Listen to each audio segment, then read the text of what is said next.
اطفال نازنین و دوست داشتنی، سلام. باز هم بسیار خوش آمدین به دنیای رنگ ها. درس نو خود را باز هم با کلمه مبارک شروع میکنیم. حال شما بگوین، شما خیال دارین. آفرین، بسیار خوب. اولین رنگ که اینجا میبینین کدام رنگ است؟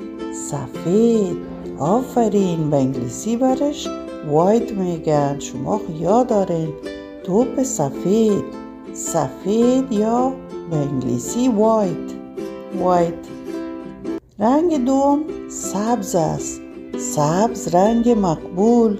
این توپ چه خوب چرخک میخوره. به انگلیسی برش گرین میگن، گرین.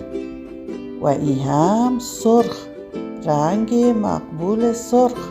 به انگلیسی برش رد میگن، سرخ، رنگ سرخ، رد، توپ سرخ. و ای هم توپ مقبول دیگه به رنگ آبی. به انگلیسی برش بلو میگن، آبی، بلو، رنگ توپ آبی.